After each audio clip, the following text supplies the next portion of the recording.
So I'm so excited this afternoon because I'm speaking with Theodora Lee, but Theo now to me, a new friend, who is the senior partner and trial lawyer at Littler, the law firm Littler.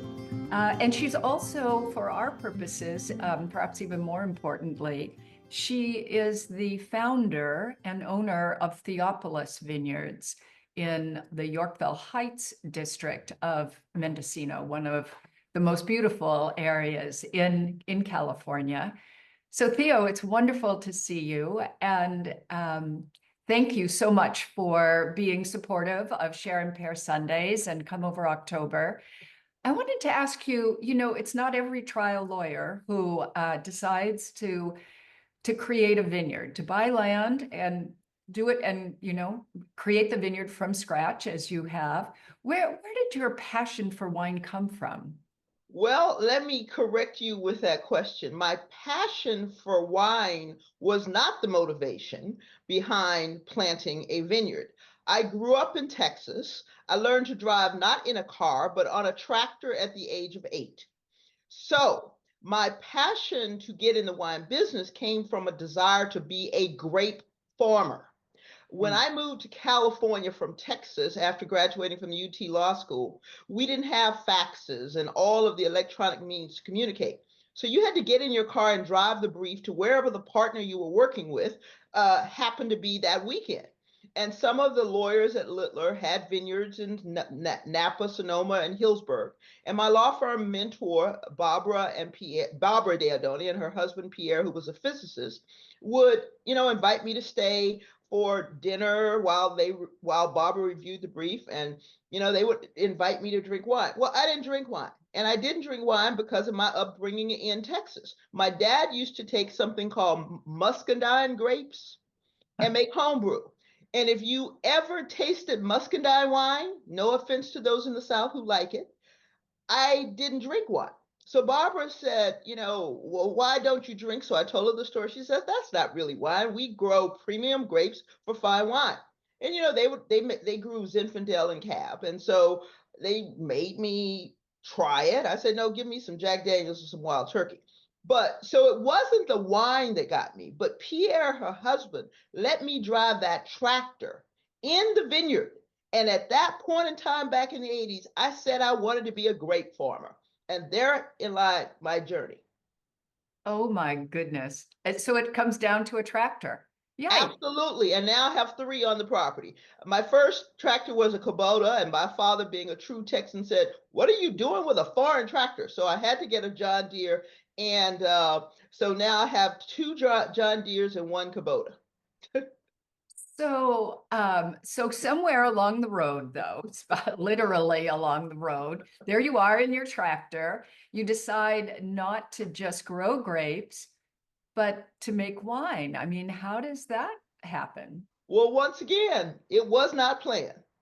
I grew grapes I planted in 2003, had my first harvest in 2006, and I sold my grapes to Mike Officer of Carlisle, who unfortunately is retiring. And so Parker gave the wine made from my grapes in 96, my first harvest. So I was known as the grape farmer for many, many years. In 2012, I picked in the rain. Mother Nature doesn't wait on the ripening of grapes. And so I picked in the rain and I delivered 10 tons of grape to a new buyer, and that buyer rejected all 10 tons. So I was forced to bottle wine. I lost my shirt in real estate. And so I had no money. So one of my neighbors, who was also a winemaker, agreed to make the wine for me in exchange for me giving him half of the grapes so he could bottle them under his label and sell them to make up for the money he was losing in making my wine. And that won Gold at Sunset Magazine, my Petite Sirah. So that's how I was forced to go into making wine. Of course, I took courses at Davis both before I planted the vineyard, and after I was forced to bottle wine, I took courses there in order to educate myself on all of the processes of growing grapes, making wine, and running a small wine business. My goodness, what a story. So you're forced now to make wine. I want to get to the part where you actually fall in love with it, or because it sounds like it was kind of tough love up until this point. Well, I actually love wine. What the first wine I fell in love with was the old-fashioned California Chardonnay with oak. And that's the wine that turned me into a wine lover. The next wine was the Napa Cab.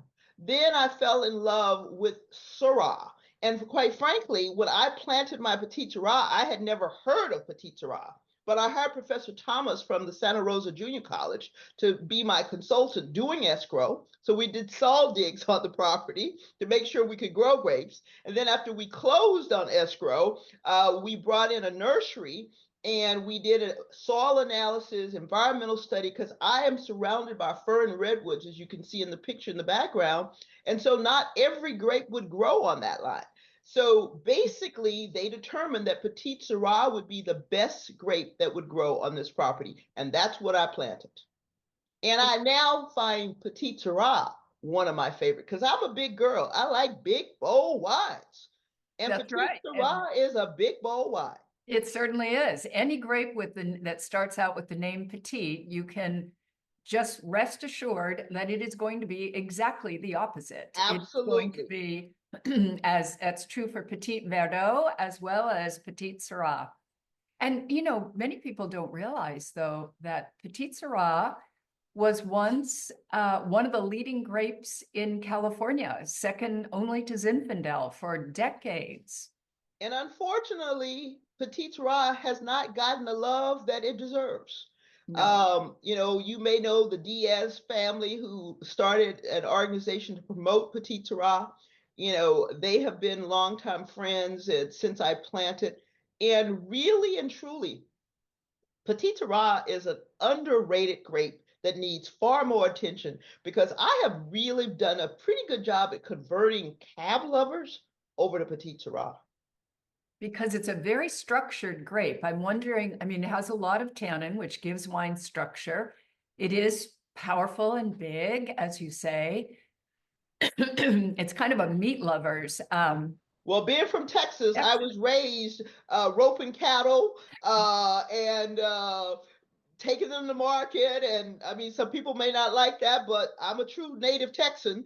And you can take the girl out of Texas, but you can't take the Texan out of the girl. So I'm a meat lover. So I love my Petit Syrah with a ribeye steak, uh, or oxtails. We actually created a website for this program. Come over October that now is doing share and pair. And one of the recipes we have is an oxtail that goes beautifully with this Petit Syrah. Oh, I can imagine it. And here, by the way, is said Petite Syrah, the not petite Syrah. Um, so how do you describe, other than big, which we agree on, how do you describe the flavors of Petite Syrah? Well, for me, the first term that comes to mind is pepper. Mm. Lots of pepper. Also Oh. cocoa, Mm. a little tobacco. Uh, it has a lot. I think I do my Petit Syrah a little differently than others because sometimes Petit Syrah is so big that you can't even cut it with a knife. So I try to do subtlety. And Mm. one of the other things that I think you will find from my Petit Syrah is that it's more fruit forward. We use Mm. whole berries in open tank stainless steel tops as part of the fermentation process because I really like the fruit of wine. Once I became a wine lover, I drink wine for the fruit. I don't drink wine for the tannins, but the structure that Petit Syrah adds gives it longevity. Yes. And I think that this is a good representation of what a petite should be, even if I say so myself. You can say so yourself. Of course you can. I was connected to I knew a lot of winemakers in Mendocino when when I wrote the first edition of the Wine Bible. And I noticed that some of them, there were sort of two camps. There was Rough and Ready Zin, kind of the historic uh, uh, avenue for Petit Syrah. And then, did I say Zin? I meant Yeah. Petit Syrah. And then kind of the beauty side of Petit Syrah made a little bit more with a kind of mind of Pinot Noir. So it's curious that you sent me your Pinot as well, because when I tasted the Petit, I'm like, this is the beauty side of Yes. Petit. I thank you for saying that because that's what we're aiming for. Because even though I like a big bold wine, I want it to be elegant. I want it to have the fruit. I want it to be beautiful.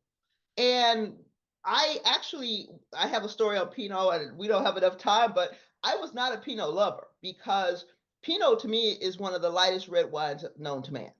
And so I stayed away from doing a Pinot, but my 98-year-old mother, who I buried last year, would tell you I've always been a capitalist pig. And when I learned that Pinot was one of the favorite wines drank by Americans, I had to get on board.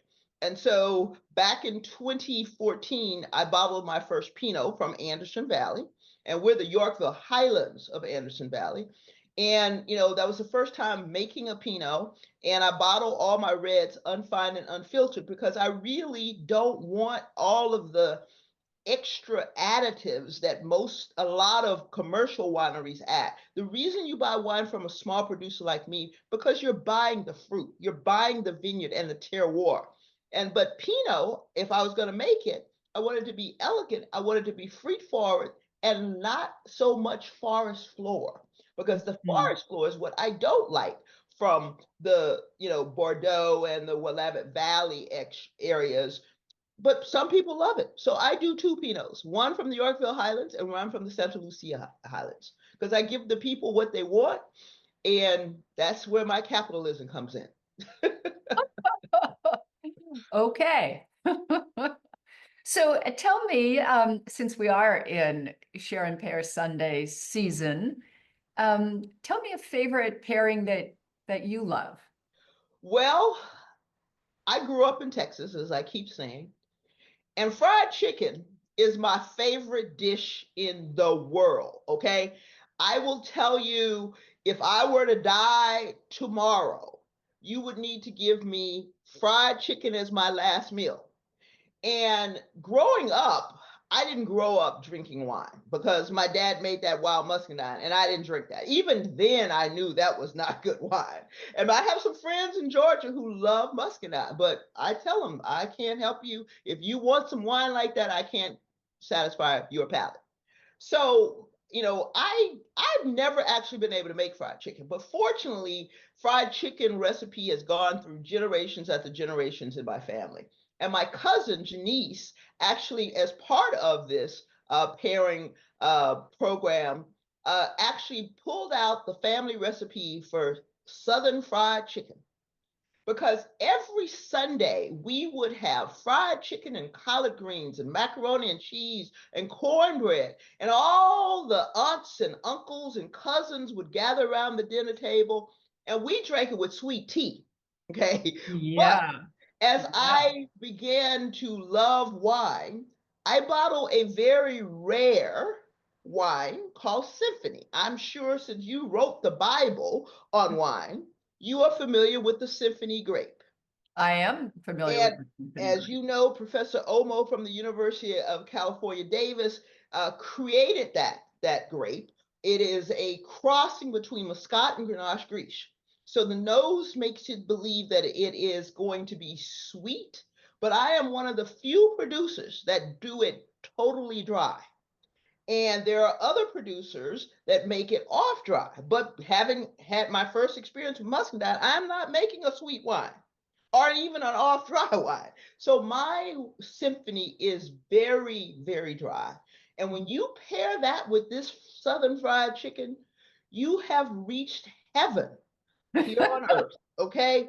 It is so wonderful. The flavors come together, and you throw the little collard greens in with the little vinegar, that just lights it on fire. And the macaroni and cheese go well with it as well. So Oh that's my my goodness. favorite pairing.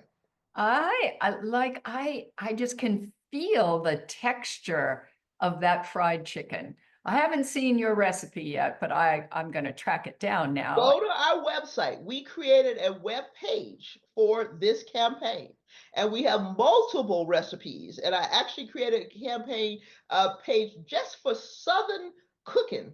So I have a recipe for my Southern fried chicken, and I have a recipe for my mother's oxtails, because my mother, she was born in 1926, so she lived through and saw a lot. And so I got to know her over the last 10 years because I took care of her in Dallas because she had Alzheimer's. And so I was home every month, and she got to tell stories about how they used to have to be forced to eat oxtails, but when they were very poor. And now they're such a delicacy, you can't afford them. But that oxtails and the petite sirah are another pairing that I love. But I have to say, fried chicken is my favorite.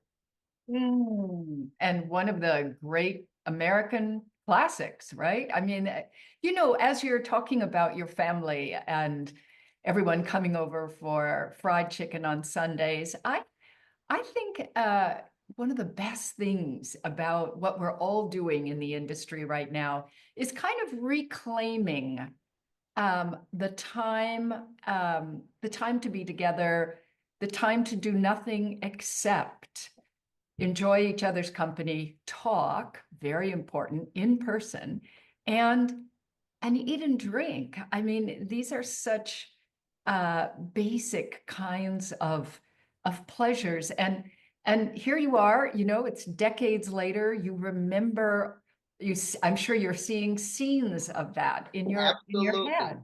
Yep. It's And it really is important, because I hate to say, I am at the end of the baby boomers.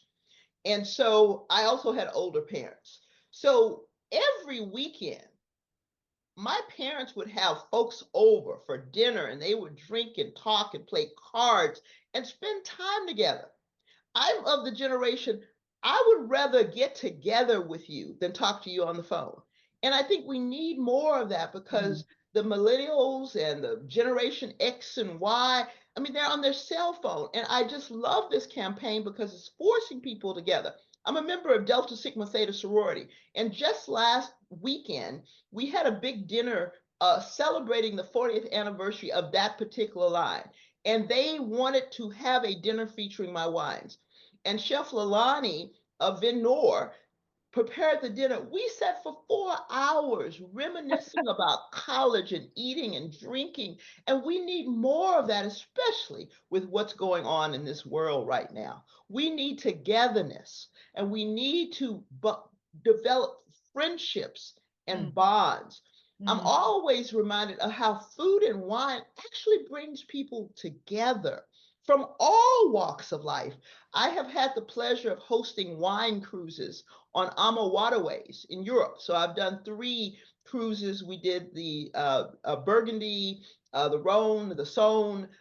We did Budapest to Prague along last year, and next year I'm doing Bordeaux. And we all come on those river cruises as strangers, but we leave as a village of friends developed along the path. And the journey is so wonderful. And it is a wine and food that we sit down together every night and Yep. talk and share and enjoy each other's company. And we need more of that in this world. Oh my God, do we ever? We have some days I think we've become a society of people, alone with a phone. And alone with a phone is not good. It's just not good um, for the culture. And here's wine, such a generous and giving communal liquid, just right there waiting for people to do nothing more than bring those people together and enjoy it together. It's, sometimes I say to people, you ever think about why, with the exception of the airlines, really, wine is in a 750 milliliter bottle? It implies sharing. It, Correct. it implies sharing. It's the whole genesis of wine was based on the idea that this is something you would do with other people communally. And I believe that that has societal good. That and of course, we should say we're talking about moderate wine consumption here. We're not talking about I'm sad that some people have issues around alcohol, but that's a different medical Right. issue. We're talking here about moderate wine consumption and the societal value that that can have. And, despite the different health challenges that some institutions are putting out, I still believe wine is good for you. Red wine is great for your heart in moderation.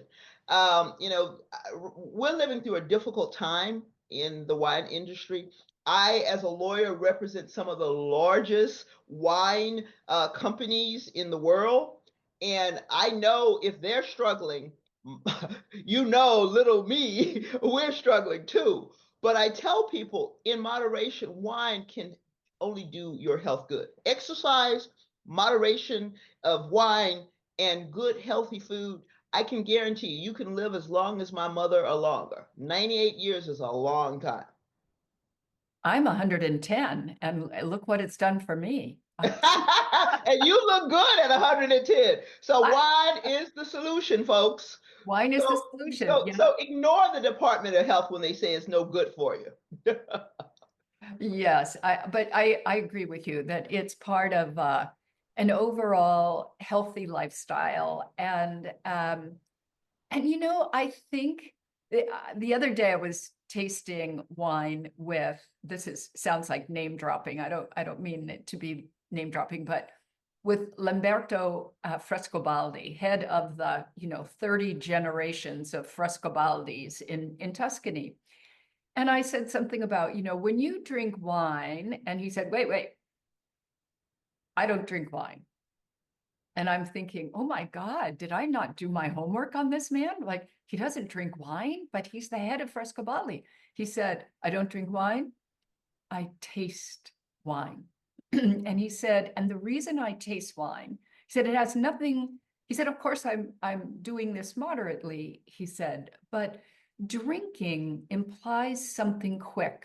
Yes. And tasting implies something slower. And he said, so when I'm tasting wine, I'm with other people. I'm taking a sip, then I'm talking and eating, and then I take another sip. He said, so it's not really drinking in the way that you drink water when you're thirsty. It's an act of consciousness and using your senses, and that's tasting. And I He is thought, so right. And so right. I think one of the things that I love about wine is providing pleasure in the bottle.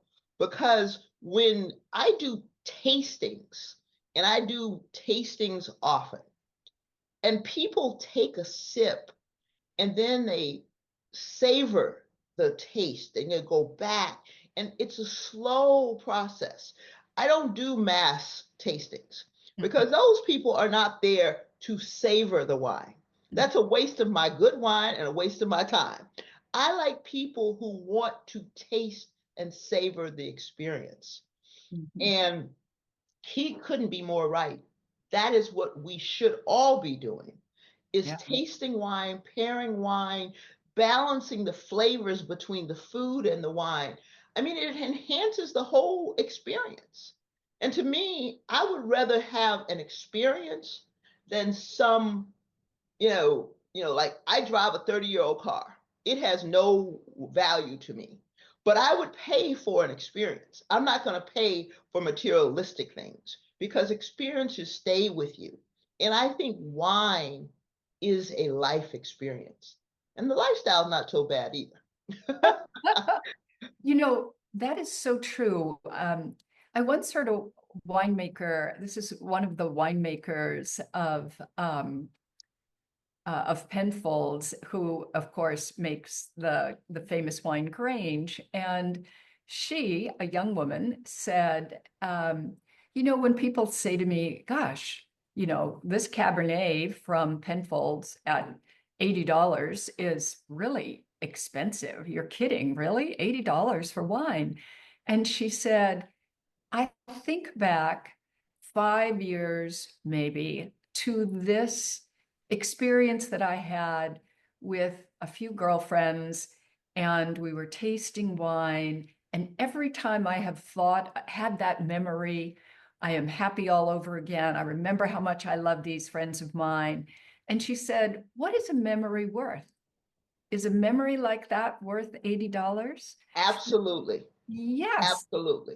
And I think we have to think about great wine experiences that way. They're not only great in the present, which they are, but you will have that memory and fondly remember who you were with, what you were tasting, what you were eating, what you were talking about for years and years to come.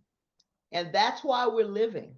We are a community of people. And for me, as an African American woman, I was one of the first, pioneers in the African American community to go into the wine business. MacNeil, who was my mentor, along with my law firm mentors, taught me it's all about the experience. People may not remember even the name of the wine, but they will remember the experience. And that's what I try to provide at my harvest party, the experience. That's what we try to provide on our cruises. I'm going to be speaking in South Africa in September at Cape Wine, and the African American Afro Wine is a new conference that's going to be in conjunction with Cape Wine. And I will be speaking there. And I am inviting my friends to join me because that is an experience that you won't have anywhere. Right. And so the African diaspora is actually opening it up opportunities for people who have never been exposed to wine to come partake. And who knows, you may want to get into some aspect of the wine business, not necessarily having a vineyard, not necessarily making wine, but production, barrels. There's so much opportunity that to me, wine just opens up life for all of those who partake or taste. Wine opens up life. That is the quote of the day, my friend. That's really beautifully said. Theo, it's been so great talking to you. And next time, even though this has been an experience, next time our experience is going to be in person. Right? Absolutely. And the last time I saw you was at UC Davis. You interviewed the Wall Street Journal couple. Yeah, Dottie and John. John, yeah. So I remember there, and I just recently went on their advisory board at UC Davis because they were part of my wine experience. And I also was raised to whom much is given, much is expected. So I established a scholarship there to try to get more people of color and women, not just in the somm world, but in the enology and viticulture part, because that's where we're lacking a lot of diversity. And I will say that, even though we are in a culture now where you're not even supposed to say it, but I've said it and I stand behind it. Thank you, Karen, for the opportunity. And I definitely will have to come up and we have a glass of wine. I'm actually going to reach out because I will be up in Napa in a couple of weeks. Oh. I do double duty. So I'm speaking at a conference of judges, and then I'm also pouring wine at the Garagiste Festival in Sonoma. So that weekend is full of law and wine, and I'm so happy that I'm able to combine both to have a truly exceptional life. Wonderful. Oh, it's so great to talk with you, Theo. Thank you. And absolutely, it's a date. If you have 5 minutes when you're up here, we'll open your Petite or your Pinot or another wine or whatever you're in the mood for, and just enjoy each other's company some more. I would love that. I will be reaching out via email. Okay. right. Have a great afternoon. And Thank thank you. you for the opportunity. Absolutely. See you soon. Bye-bye.